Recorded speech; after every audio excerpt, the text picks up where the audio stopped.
Prends ça et donne-moi la fille! Elle n'est pas à vendre, Majesté. C'est ma seule fille. Prenez votre pop-corn et laissez-moi vous raconter comment cette histoire a commencé. Dans un royaume où l'or parlait plus fort que les hommes, régnait un roi nommé Razar. Razar ne régnait pas avec des lois, il régnait avec des chiffres. Pour lui, le monde n'était pas fait d'hommes et de femmes, mais de choses à acheter.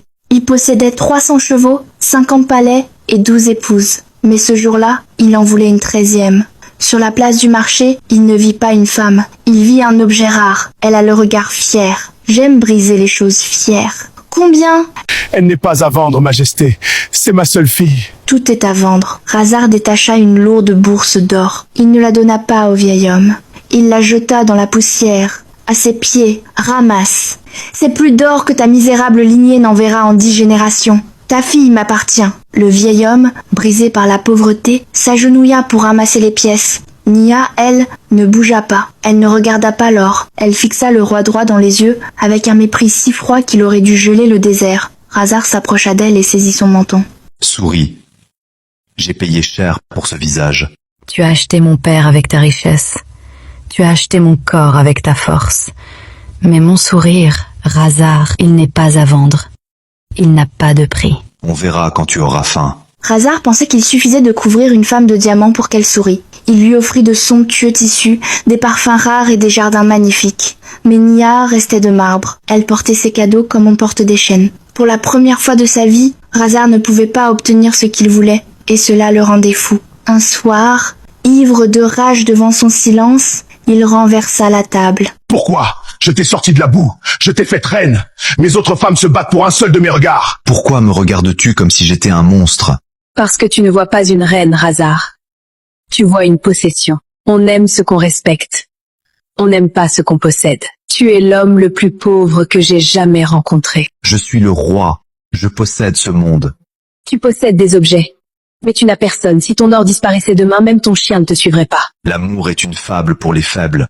L'or est la seule vérité. Il avait tort, et le destin allait se charger de lui donner la leçon la plus cruelle de sa vie. L'ennemi ne voulait pas son trône, il voulait ses coffres. L'attaque fut fulgurante. En pleine nuit, Razar courut vers la salle du trésor pour sauver sa fortune.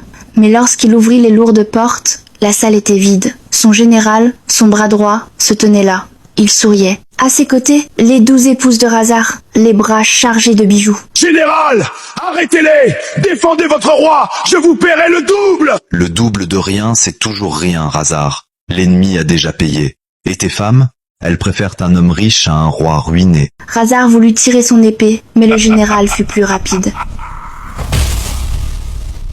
Voilà ta nouvelle couronne, mendiant. Ils le traînèrent dehors. Ils le jetèrent dans la fosse aux ordures, à l'extérieur des remparts, sous la pluie battante. Dépouillé de ses soieries, blessé dans son âme, humilié, il rampa dans la boue. Il appela à l'aide, mais personne ne vint. Quand il se réveilla, le silence était terrifiant. Il était vivant, mais il était devenu ce qu'il méprisait le plus au monde, un mendiant. Il erra pendant des jours. La faim lui tordait le ventre. Finalement, il s'effondra sous un arbre mort. Attendant la fin, une ombre s'approcha. Il se protégea le visage, pensant qu'on allait encore le frapper.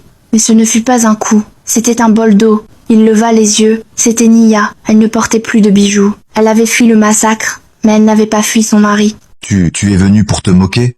Pour m'achever? Vas-y. Je n'ai plus rien pour t'acheter ta pitié. Tu as raison. Tu ne peux plus rien m'acheter. C'est pour ça que je suis là. Bois. Ils survécurent ensemble.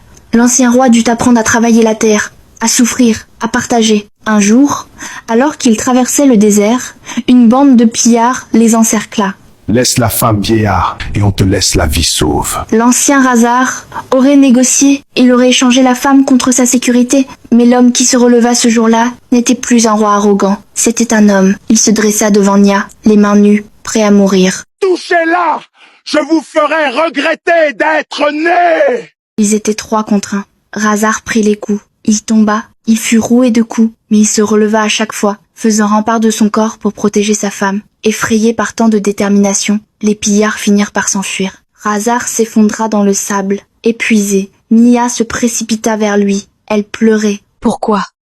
Pourquoi tu as fait ça? Tu aurais pu fuir. Il murmura, la voix brisée. Parce que tu es la seule chose que je n'ai pas pu acheter. Nia le regarda, et pour la première fois dans la poussière, elle ne vit pas un tyran.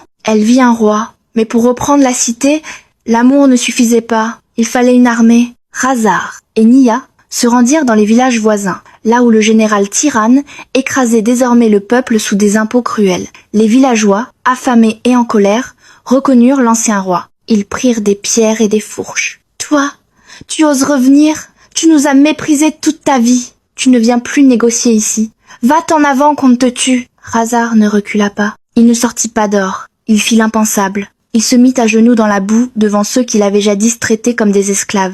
Il baissa la tête. « Vous avez raison, j'ai été un monstre. Je ne vous demande pas de me pardonner. Je vous supplie seulement de m'aider à détruire celui qui nous affame tous. » Il releva les yeux. « Je ne me battrai pas pour mon trône. Je me battrai pour que plus personne ne vole votre pain. » À cet instant, des collecteurs d'impôts du général arrivèrent pour piller le peu de grains restant, bousculant violemment un vieillard qui tentait de protéger son sac. Razar se releva d'un bond. Il n'attendit pas. Il chargea seul contre les soldats armés pour défendre le vieil homme. Voyant cet homme autrefois roi saigner pour l'un des leurs, les villageois lâchèrent leurs pierres. Ils se rallièrent à sa cause. Ce jour-là, l'armée de Razar ne naquit pas de l'or, mais de la fraternité. La rumeur devint une tempête. De village en village, l'armée des gueux marcha sur la cité. Les portes ne s'ouvrirent pas. Elles cédèrent sous la colère du peuple. Mais le général n'avait pas dit son dernier mot. Devant les marches du palais, la garde d'élite 50 mercenaires en armure lourde barrait la route. Razar dégaina une épée simple, forgée par un villageois. Il ne regarda pas en arrière. Il savait que ses frères étaient là. Pour la liberté! Le choc fut brutal. Les mercenaires se battaient pour une solde, mais l'armée de Razar se battait pour sa vie. Razar fendit la foule, para les coups, protégea ses compagnons. Il se battit avec la rage d'un lion, repoussant les gardes d'élite, marche après marche, jusqu'à enfoncer les grandes portes dorées du palais. Couvert de poussière et de sang, Razar entra enfin dans la salle du trône. Le général traître était là, seul, vieux, gras, entouré de coffres devenus inutiles. Tu es revenu mourir, mendiant? J'ai assez d'or pour acheter toute ton armée! Essaie. Tu verras. Le général offrit des fortunes aux soldats de Razar. Aucun ne bougea. Il ne se battait pas pour une solde. Il se battait pour un homme.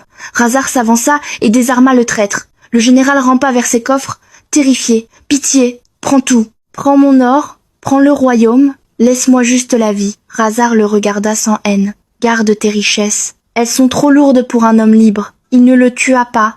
Il le fit jeter hors des murs, avec ses sacs d'or, dans la même fosse où lui-même avait jadis atterri. Razar remonta sur le trône. Il ne fit pas reconstruire les murs en or. Il garda le trône en bois simple. À ses côtés, Nia régnait. Elle ne portait pas de diamants, mais elle souriait. Et ce sourire éclairait le palais, mieux que toutes les torches. J'ai cru, un jour, que j'étais riche, parce que je possédais le monde. J'étais fou. Je ne suis devenu riche que le jour où j'ai tout perdu, sauf elle. Leçon morale. La vraie valeur d'un homme ne se mesure pas à ce qu'il a dans ses poches, mais à ce qu'il est prêt à donner quand ses poches sont vides. Ce conte illustre que l'amour, le respect et la loyauté ne s'achètent ni avec l'or, ni avec le pouvoir. Razar, malgré ses richesses et son arrogance initiale, a dû tout perdre pour comprendre cette vérité fondamentale. Il a découvert que posséder le monde ne sert à rien s'il n'a personne à aimer ou à respecter à ses côtés. Face à l'adversité, dépouillé de tous ses trésors, Razar a appris la valeur de l'humilité, du sacrifice et du partage. Nia, qu'il ne pouvait ni acheter ni contraindre, est restée auprès de lui et lui a montré par sa compassion que le cœur d'une personne a plus de prix que tous les diamants. En défendant Nia et en se battant pour son peuple sans rien attendre en retour, l'ancien tyran a gagné quelque chose de bien plus précieux que la richesse matérielle. L'amitié, la confiance et l'amour sincère de ceux qui l'entourent. En fin de compte, ce n'est que lorsqu'il n'avait plus d'or ni couronne que Razar est devenu véritablement riche de cœur. Son parcours nous enseigne que la vraie noblesse réside dans la générosité de l'âme et la noblesse des actes, pas dans le titre ou la fortune. Ainsi, il a trouvé dans l'amour et le respect une couronne bien plus lumineuse que l'or, celle d'un homme digne et bon, enrichi par les liens du cœur plutôt que par les possessions. Merci infiniment d'avoir regardé cette histoire. Si ce récit vous a touché, likez la vidéo, partagez les deux parties avec vos amis et votre famille, et laissez-nous un commentaire pour nous dire quelles leçons vous en avez tirées. N'oubliez pas de vous abonner à la chaîne afin de ne pas manquer nos prochaines histoires puissantes.